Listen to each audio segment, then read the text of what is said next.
မင်္ဂလာပါစာချစ်သူတို့ရေစာဖတ်ချက်မဲ့ channel လေးမှာပြန်လည်ကြိုဆိုလိုက်ပါတယ်ဒီနေ့မှာတော့2014ခုနှစ်မှာထွက်ရှိခဲ့ပြီးစီးပွားရေးလောကမှာတကယ်ကိုနာမည်ကြီးခဲ့တဲ့ပီတန်တင်းရဲ့021 Not on Stand or How to Visit the Future ဆိုတဲ့စာအုပ်အကြောင်းကိုပြောပြပေးသွားမှာပါဒီစာအုပ်ဟာ stand အသစ်တွေဘယ်လိုတည်ဆောက်ရမလဲအနာဂတ်ကိုဘယ်လိုပုံဖော်ရမလဲဆိုတာနဲ့ပတ်သက်ပြီးထူးခြားတဲ့အမြင်သစ်တွေကိုပေးစွမ်းထားတာဖြစ်ပါတယ်ဒီ021ဆိုတဲ့စာအုပ်ဟာပီတန်တင်းကစတန်ဖို့တက္ကသိုလ်မှာပို့ချခဲ့တဲ့သင်ခန်းစာတွေကိုအခြေခံထားတာဖြစ်ပြီးသူ့ရဲ့ကျောင်းသားဟောင်း Blake Master တို့နဲ့အတူရေးသားခဲ့တာဖြစ်ပါတယ်။စာအုပ်ရဲ့အဓိကဆိုလိုရင်းကတော့နောက်ထပ်ဖြစ်လာမယ့်အောင်မြင်မှုကြီးတွေဟာစီပီသားကိုလိုက်ကူးချတာမျိုးမဟုတ်ဘဲနဲ့တုံညကနေတစ်ကိုတကယ်ခုံပြန်ကျော်လောက်သွားတဲ့အသည့်အဆန်းတွေဖြစ်ရမယ်ဆိုတာပါပဲ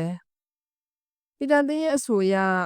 အရေးကြီးဆုံးတိုးတက်မှုဟာဒေါင်းလိုက်တိုးတက်မှုဖြစ်ပါတယ်။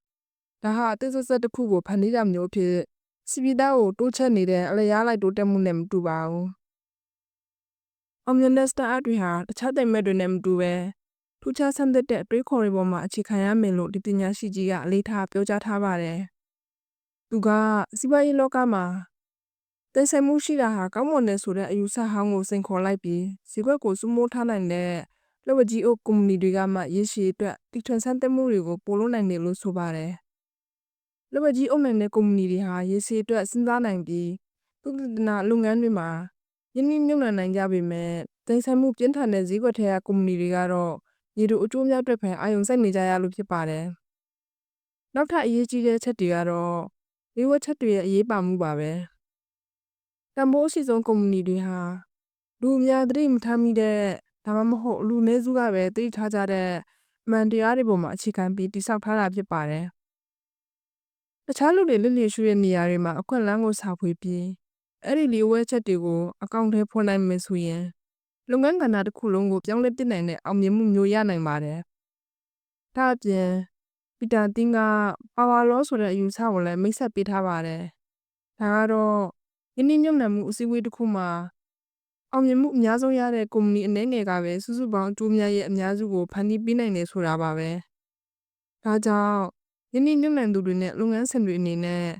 အရင်အနည်းတွေကိုနေရာအနှံ့အချက်မဖြစ်ပဲတကယ်ကိုပြောင်းလဲမှုဖန်တီးနိုင်မဲ့အိုင်ဒီယာတွေရှိမှာပဲအာရုံစိုက်ဖို့သူကအကြံပြုထားပါတယ်။ဤပညာဟာလည်းဒီပြောင်းလဲမှာအဓိကကျပါတယ်။စတာတွေအနေနဲ့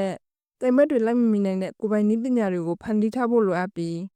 ဒါမှသာရရှိအောင်မြင်မှုကိုထိန်းသိမ်းထားနိုင်မှာဖြစ်ပါတယ်။အောင်မြင်တဲ့စတာတွေမှာအမျှော်မြင်ရှိတဲ့တည်ထောင်သူတွေရှိတတ်ကြပြီးသူတို့ဟာသူတို့ရဲ့ရည်မှန်းချက်ပေါ်အပြည့်အဝယုံကြည်ချက်ရှိကြပါတယ်။စီးလုံးတဲ့အဖွဲ့အစည်းယဉ်ကျေးမှုကလည်းရည်မှန်းချက်စီကိုအတူသွားနိုင်အောင်ကူညီပေးပါတယ်။နောက်ပြီးအသုံးပြုသူများလာတာနဲ့အမျှပုံမတက်တက်လာတဲ့ network effect တွေကိုအသုံးချတာ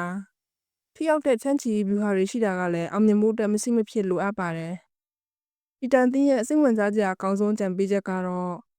လူအနည်းစုကပဲလက်ခံပြီးလူအများစုကညှင်းပယ်ထားတဲ့အရေးကြီးတဲ့အမှန်တရားကဘာလဲဆိုတဲ့မေးခွန်းပဲဖြစ်ပါတယ်။ဒီမေးခွန်းကနေတဆင့်တခြားလူတွေမြင်နိုင်တဲ့အခွင့်အလမ်းတွေကိုရှာဖွေနိုင်မှာပါ။ပီတန်တင်းရဲ့နောက်ဆုံးရည်မှန်းချက်ကတော့ငွေကြေးရအောင်မြင်ရုံတွေမကပဲပုံမကောင်းမွန်တဲ့အနာဂတ်ကိုဖန်တီးပေးနိုင်မဲ့ကုမ္ပဏီတွေပေါ်ထွက်လာဖို့တိုက်တွန်းဖို့ပါပဲ။သူက